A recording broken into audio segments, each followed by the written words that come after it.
Katika nyika pana zinazolizunguka ziwa Victoria, kutoka Mwanza hadi Shinyanga, Simiyu hadi Geita, ndipo ilipo ardhi ambayo imeendelea kuzaa utajiri unaong'aa chini ya jua, ardhi ya dhahabu nyeupe.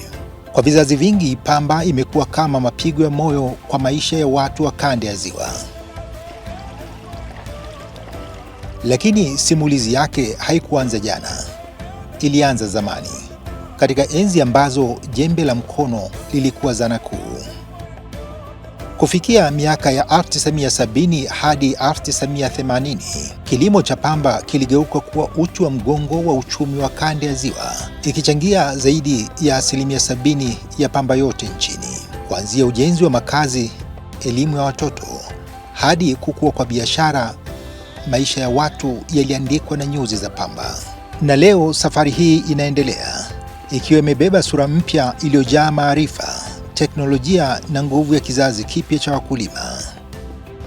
Kwa ujumla, kwa msimu wa mwaka huu zao la pamba limefanya vizuri sana. Kipekee kabisa tunamshukuru Mheshimiwa Rais kwa kuijali sekta ya kilimo na jitihada anazozifanya kupitia sekta ya kilimo. Shukrani sana mama. Msimu huanza pale mvua za mwanzo zinapolainisha ardhi nyekundu. Mashamba huamka, wengine hutumia jembe la ng'ombe, wengine matrekta, na katika baadhi ya vijiji mikono na jasho ndiyo msingi wa matarajio. Mbegu zilizoboreshwa hupandwa kwa mpangilio, kwa mstari, zikitoa nafasi sahihi ya ukuaji, hatua kubwa kutoka mfumo wa zamani wa kurusha mbegu bila utaratibu. Kupitia sekta ya kilimo kwa zao la pamba, mimi kama afisa ugani, afisa kilimo katika eneo langu la kazi, hii pamba imezingatia kanuni bora za kilimo, ikiwemo kupanda kwa nafasi ambako 60 kwa 30. 60 mpaka 60 ni mstari, 30 kwa 30 ni shimo mpaka shimo ya pamba. Lakini vile vile teknolojia nyingine ambazo zimetumika hapa, tumefanya umwagiliaji ili kuonyesha kwamba hata pamba ina uwezo wa kumwagiliwa na ikaota na ikastawi vizuri tu, kama jitihada za Mheshimiwa Rais za kutuchimbia visima vya umwagiliaji kwenye maeneo ya juu ili tuwe tunalima muda wote. Hili shamba tulipo hapa ni shamba langu ambalo nililipanda kwa vipimo vya sentimita 30 kwa 60. Nimeanza kulima pamba kama miaka 5 iliyopita nyuma, lakini nilikuwa nalima kienyeji sana. Shawahi kulima mpaka eka 40 nikakomea tani 13. Ilitaka kunikatisha tamaa kabisa. Lakini wakati nataka kukata tamaa kabisa, nikakutana na afisa kilimo wa halmashauri ya Chato. Akaniambia, wewe mzee, acha ushamba, huku unakolima tumeshahama, kuna vipimo vya sentimita 30 kwa 60. Mimi nikawa naona ni kama vile anataka kunipoteza kabisa. Lakini nadhani mwaka jana nikaamua kufanya test mimi mwenyewe. Nikalima sentimita 30 kwa 60, lakini kuna shamba jingine nilima sentimita 30 kwa 90, vile vipimo vya kizamani. Kwenye mauzo, hii sentimita 30 kwa 90 ilikomea kilo kama 600 na kitu. Lakini sentimita 30 kwa 60 kapata tani moja kama na kilo 300. Ilipambana na changamoto nyingi sana mwaka jana kulingana na mvua zilizidi sana. Lakini nikawa nimejua kuna makosa gani.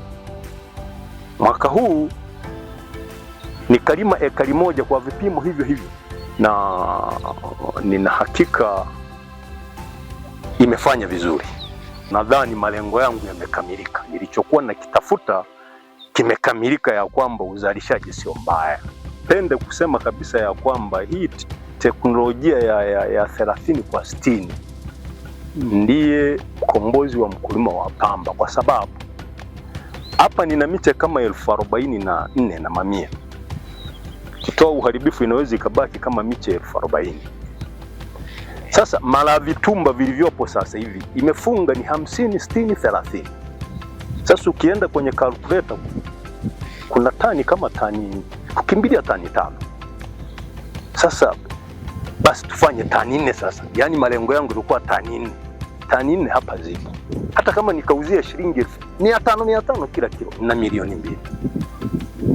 Alafu hapo bado trekta la mama linakuja. Lakini uzalishaji bora hauishii katika upandaji pekee. Wakulima wa kanda ya Ziwa wamekuwa mabingwa wa kuchanganya maarifa ya kisasa na mbinu za asili. Mkojo wa sungura umeendelea kuwa silaha ya kuwafukuza vidudu ng'ata, ili hali samadi ya mbuzi imethibitisha uwezo wake wa kuirudishia ardhi nguvu na rutuba bila ya gharama kubwa. Kwa mbinu hizi, mkulima mdogo anaweza kupata kilo 500 hadi 562 za pamba mbegu kwa heka. Lakini kwa uangalizi wa kitaalamu, nafasi sahihi na usimamizi wa magonjwa, mavuno yanaweza kuvuka hadi kilo 1300 au hata 1500 kwa ekari. Tangia 87 ninashughulika na zao la pamba nikiwa kama kanda la Nyanza. Tulikuwa tuna uhakika heka moja ilikuwa inachukua kilo 500 kuzingatia kilimo cha matuta, ila kulingana na ubunifu tulionao mpaka sasa, hatimaye tukaleta mfumo wa elimu. Ndio maana sasa hivi tunaendana na kilimo cha elimu, na vijana tunao wameingia elimu, tunawaingiza kwenye msimu wa kilimo cha pamba. Kwa hiyo kilimo cha pamba katika mkoa wetu wa Mwanza ndio ilikuwa zao la biashara, na mkoa wetu wa Mwanza ulikuwa unaongoza zao la biashara ilikuwa ni pamba. Kadiri ya kushuka pamba Nyanza, wakulima tukaanza kuzulumika kwa malipo, ndio zao la pamba likamaliza nguvu. Hatimaye sasa hivi kilimo cha kuzingatia, wataalamu wetu wa kilimo na mifugo wakaja kutupa utaratibu wa kulima kila heka. Sasa hivi inavuna mpaka kilo 1500 kupitia kwa wataalamu wetu wa kilimo na mifugo. Kwa mwongozo wao tunashukuru sana. Hadi mpaka sasa hivi tunaendelea kuboresha elimu. Vijana wetu wanasoma kupitia pamba. Ila zamani ilikuwa ni kuongeza wanawake na mifugo ya ng'ombe. Sasa hivi tuko kwenye ujenzi, tumejikita elimu. Tunaboresha familia zetu kuendelea mbele kwa mbele. Kwenye kilimo hiki cha pamba, mimi binafsi ninakifurahia sana. Maana zamani wanawake tuliamini kilimo cha pamba ni kwa ajili ya kina baba kwenye familia, maana ilikuwa ni biashara, na baadhi ya makabila tuliamini kwamba kwenye mavuno ya pamba, maana huwa ni kiangazi, tuliamini kwamba baba akivuna pamba wakati huo, ikifikia wakati akipata ile hela, badala ya kuleta maendeleo nyumbani ni kuongeza mwanamke nyumbani. Kwa hiyo hilo lilifika mahali likatukatisha tamaa sana akina mama. Lakini kulingana na elimu zinavyoendelea kutolewa, na ukizingatia kwamba kilimo cha sasa hivi kinaleta tija, na kilimo ni uti wa mgongo familia zote. Kwa maana hiyo tukaona kwamba zao lolote lile katika familia, mkiendelea kushirikiana baba na mama na watoto, ni zao linaloleta biashara.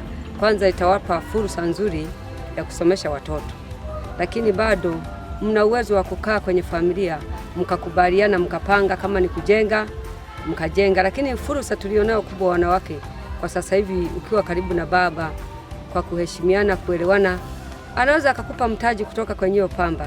Ndio maana nikajitoa kuwa mkulima wa pamba na kutumia hivi vipimo. Zamani nilikuwa nalima kwa ekari moja, tulikuwa tunalima tukutumia haya matuta, unapanda kiholela, huna elimu yoyote ile. Kwa mwaka jana shughuli za pamba zimesaidia sana wananchi, kwani uzalishaji uliongezeka maradufu. Tani zilizouzwa mwaka jana ni mara 2 ya mwaka juzi. Hivyo ni mategemeo yetu makubwa sana kwamba uzalishaji wa kilimo cha pamba mwaka 2025-2026 utaongezeka tena zaidi ya mwaka jana. Tunashukuru sana bodi ya pamba kwa kazi kubwa ambayo wamefanya, na tunashukuru sana kwa kutuletea vijana wa BBT, kwani wamekuwa ni chachu na muunganiko mkubwa sana kwa wakulima wa pamba ndani ya wilaya ya Kishapu.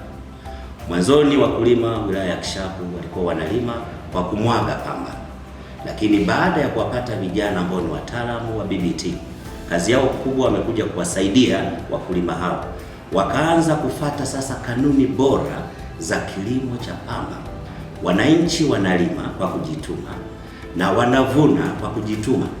Mwaka jana ekari moja tulikuwa tunaweza kupata hadi kilo 1,200.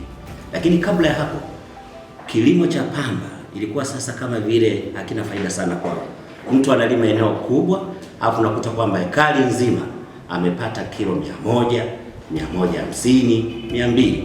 Nilishawahi kulima miaka miwili mpaka nilikata tamaa. Unapanda lakini unapata kilo 300, 250 kwa eka hii, kwa eka moja. Lakini tangu mwaka jana na mwaka juzi nililima pamba kutumia mfumo huu. Uwepo wa BBT umekuja kuongeza chachu kubwa sana katika uzalishaji wa pamba, kwani wameelewa ni wakati gani sasa wapande, wameelewa ni wakati gani wapalilie, wameelewa ni wakati gani wavune, na wameelewa wakati gani wakauze ikiwa pamba yao bado ina uzito. Mwanzoni watu walikuwa wanajaribu kuiacha pamba shambani hadi inachukua muda mrefu sana akisubiri matunda yote yapasuke. Malengo yake akiamini kwamba siku ambayo akienda kuvuna atatumia muda mfupi na gharama chache. Kumbe pamba iliyokuwa inaachwa kwa muda mrefu, wakati inaachwa kwenye shamba, ilikuwa inapigwa upepo na inapungua uzito, inakosa ule uthamani. Lakini pia hata uvunaji, mwanzoni uvunaji wake ulikuwa ufuate utaratibu, wanaita komba. Anaalika watu wanaenda shambani, watu 200. Sasa wakati wa kuvuna ni kukata na majani, kukata na uchafu. Matokeo yake pamba ilikuwa ni chafu.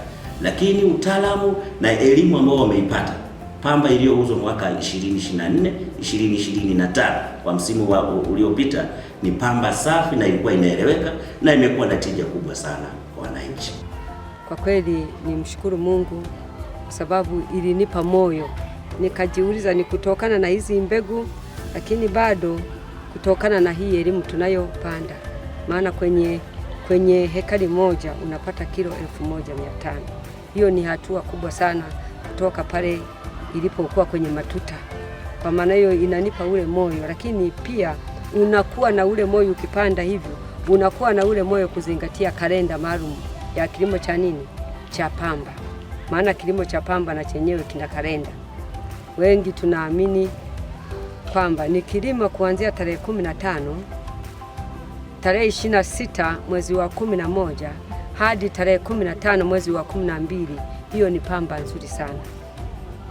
Ukizingatia hizo hatua za kilimo, yani iko vizuri mno. Sio kwamba tu ulime ili mradi ufike mwezi wa kwanza ndio unapanda zao la nini? La pamba. Ninaamini hata ukitumia njia hii itakuwa imekula kwako, maana kalenda umeiacha kwa hali kama hii. Lakini bado upo utaratibu mwingine ambao tayari maafisa wetu wameshatuelekeza kwamba pamba zamani tulikuwa hatufanye hivyo, maana sasa hivi pamba inafikia wakati unapunguza makonya kwa juu. Unapoyapunguzia unaipa nguvu pamba yako kwanza kutambaa, lakini inakuwa inalisha kwa uharaka zaidi. Kwa maana hiyo ninatumaini kwamba nitakuwa nina zao kubwa zaidi. Huu ni ushahidi kuwa pamba si hadithi, ni fursa halisi. Mbuzi anakula majani mchanganyiko na sungura vile vile. Kwa hiyo inakuwa na virutubisho vingi kuliko ng'ombe. Hii unaenda kuipeleka kwenye kwenye sehemu ya kuozeshea ambapo tunafika kwenye kitalu pale. Inaozeshwa ndipo inaenda shambani. Kwa muda wa mwezi mmoja ndipo ioze. Sasa ukitaka kurahisisha, unaitoa huko, unaweka kwenye mfuko wa sandausi kama huu. Unairoweka. Inakaa siku 14. Siku 14 utakuwa unatikisa. Baadaye unachuja. Ukishachuja unachanganya, kama ni lita 50 unachanganya na lita 150. Milizi 50 kwenye kila shina. Kwa unaifanya hiyo, unakuwa umeshatengeneza wadudu wanaochakata udongo wanaokutana na hiyo weka pale, inarahisisha ule udongo sasa kufanya kazi kwenye mizizi. Hii nini kinafanya? Kwa sababu kuna kitu kinachooza. Hata wewe ukishuhudia mwenyewe humu tayari kuna wadudu ambao umezalishwa. Na mmea bila wadudu hauwezi kupata chochote. Na ardhi bila wadudu hauendi. Hata wewe binadamu bila wadudu huishi. Kwa hiyo ndio watakusaidia kuleta virutubisho ambavyo vimejificha kule, kuchakata udongo ili mmea wako uweze kwenda. Mkulima akitumia mfumo huu kutengeneza mbolea yeye mwenyewe atakuwa ameokoa pesa.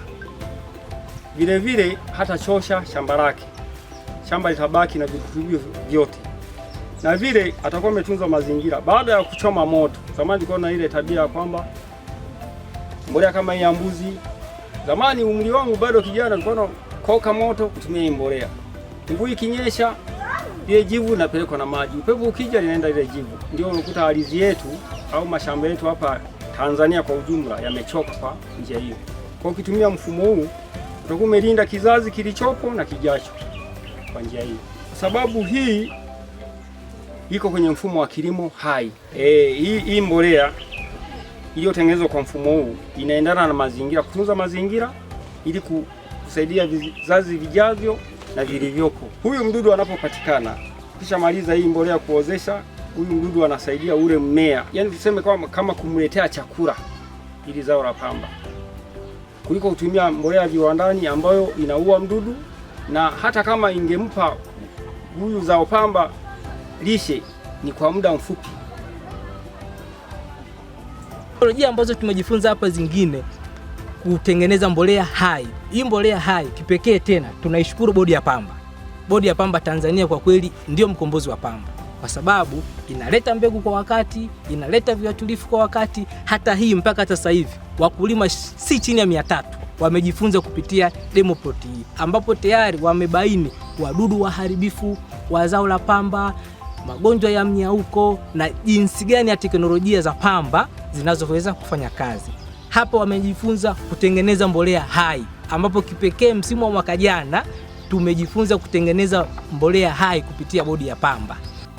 Katika miaka ya karibuni, serikali imeongeza kasi ya mageuzi.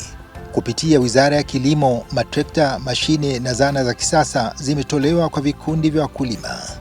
Maafisa ugani sasa wanatembea kijiji hadi kijiji, wakitoa mafunzo ya udongo, mbinu za kupambana na magonjwa na njia bora ya kuongeza tija. Na bila kusahau hatua kubwa zaidi ya teknolojia. Teknolojia nyingine ambazo zimetumika hapa, tumefanya umwagiliaji ili kuonyesha kwamba hata pamba ina uwezo wa kumwagiliwa na ikaota na ikastawi vizuri tu, kama jitihada za Mheshimiwa Rais za kutuchimbia visima vya umwagiliaji kwenye maeneo ya juu ili tuwe tunalima muda wote. Tumejifunza namna gani ya kunyunyuzia viuatilifu kwa kutumia ndege nyuki au drone. Wakulima wengi walifaidika kupitia hiyo elimu, kwa sababu baada ya kuona kwamba mkulima analima shamba kubwa, atawezaje kupulizia dawa, Bodi ya Pamba ikatuletea ndege nyuki na tukafanya hivi. Wakulima walishangaa, lakini walielimika. Trekta kwa wastani inalima kuanzia ekari 10 na kuendelea. Itategemeana na utaalamu wa opaleta, lakini pia uraini au ugumu wa shamba lenyewe analolima. Kwa mfano kama hili shamba hili linaonekana ni jepesi, kwa hiyo hapa tunatarajia leo dereva au opaleta talala na ekari 12 au 14. Leo mkulima anasajiliwa kidijitali. Mfumo huu unamtambua mmoja mmoja, unajua heka zake, unajua alipo, na unahakikisha anapokea mbegu kwa wakati kupitia vyama vya ushirika AMCOS. Hakuna tena watu wachache kujilimbikizia mbegu. Hakuna tena mbegu kupotea. Kila mkulima sasa anaanza msimu akiwa na haki yake mkononi.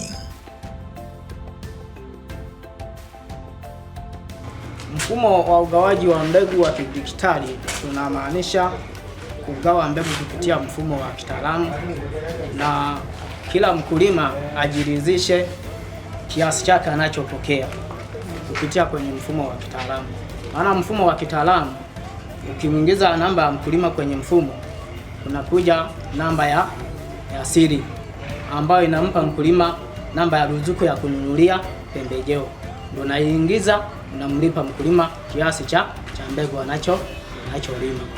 Pili, zile mkulima anatakiwa uangalie heka zake, kwamba ana heka kadhaa. Kama heka 2 unampa mfuko mmoja, ana heka 4 unampa mfuko 2. Maana tunazingatia na usawa wa mkulima. Kuna mkulima mwingine anaweza akadanganya heka. Ninaishukuru Bodi ya Pamba kwa jinsi ilivyotufundisha kugawa mbegu kwa kutumia mfumo. kwa sababu tunapokuwa tunatumia mfumo kuwagawia wakulima mbegu inaturahisishia. Kwanza tunaelewa, tunakuwa na uhakika wa mbegu kiasi gani tumegawa kwa urahisi zaidi na mbegu kiasi gani zimebaki ghalani. Halafu inaturahisishia kutupunguzia usumbufu wa kuandika karatasi, mara zimeisha, mara tukatafute karatasi zingine. Kwa kweli ni kazi rahisi sana tunapotumia mfumo kugawa mbegu. Bodi ya pamba imesimamia vizuri namna ya kupata mbegu.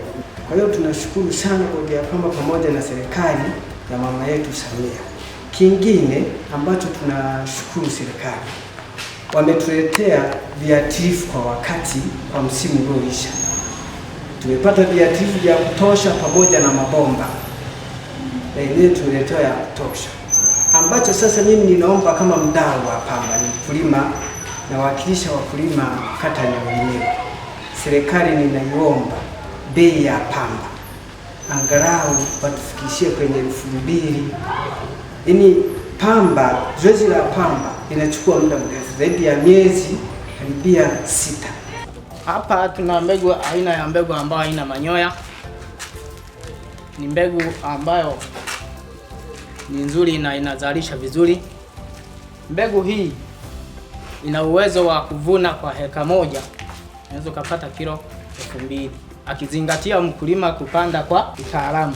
Kwa shina hadi shina ni sentimita 30, hatua kwa hatua ni sentimita 45.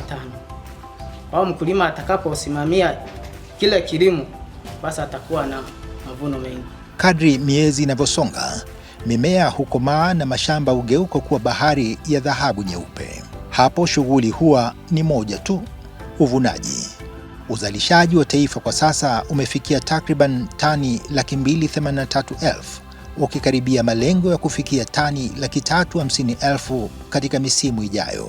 Kutoka mashambani, pamba husafirishwa hadi viwanda vya kuchambua pamba vya Mwanza, Shinyanga na Simiyu. Humo mashine hutenganisha nyuzi za mbegu, zikibadilisha mazao ya mkono wa mkulima kuwa balo safi za pamba tayari kusukwa. Mbegu hubadilika kuwa mafuta au chakula cha mifugo, wakati nyuzi zikiendelea na safari ya kuwa uzi, kitambaa na hatimaye mavazi na bidhaa zinazovuka mipaka ya nchi. Kwa mkulima wa leo, pamba si zao tu, ni mlango wa kipato, ajira, uchumi na urithi. Dhahabu nyeupe bado ina nguvu ya kubadilisha maisha, ina nguvu ya kubadilisha familia, ina nguvu ya kubadilisha taifa. Sasa tunaenda kufanya mapinduzi ya kilimo cha pamba. Mwaka jana tulishinda, mwaka huu tena tutatoboa. Geita safi!